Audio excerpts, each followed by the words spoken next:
Kai smiled when he saw Gary, and then told Gary, "I will not disclose your whereabouts to the gang."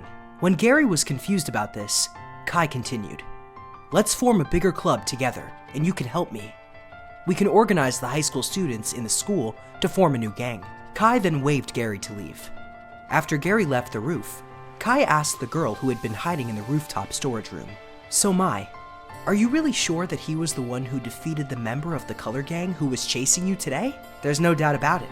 I don't know how he did it, but when I came back with the police, those guys had turned over." After finishing the conversation with Kai, Gary discovered that a new mobile phone had appeared at some point.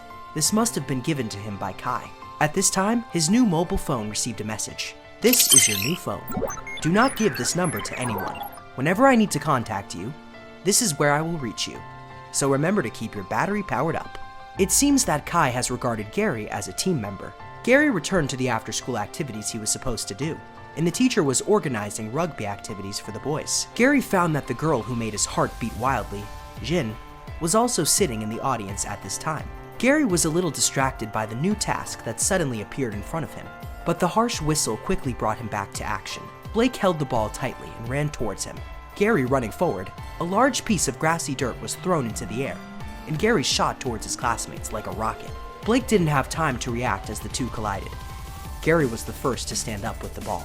"What a great interception," Jin said to himself. On the way home, Gary was reminded that a new feature had been unlocked, Tie Mark.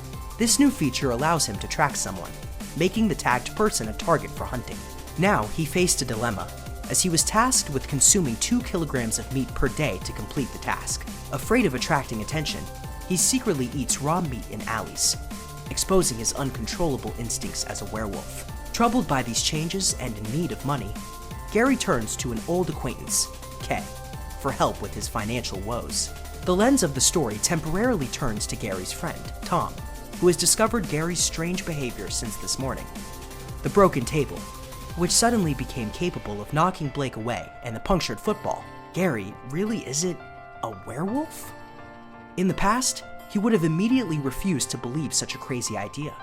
But for him now, this answer can perfectly explain all the strange things that happened today. Tom is very interested in the technical aspects of Altered, because his parents are scientists, and Tom clearly inherited his parents' curiosity, so he is also up to date on what's going on in this area.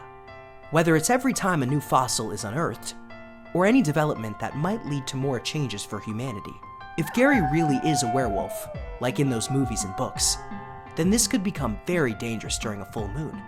He could end up hurting everyone, including his mother, his sister, and even myself. With this in mind, Tom knew what to search for and started typing on his computer. How to kill a werewolf. After hours of research, he discovered something that might work. One hypothesis is that since dogs and wolves can't digest chocolate, the same might be true for werewolves. After determining the method, Tom sneaked out of the house in the dark.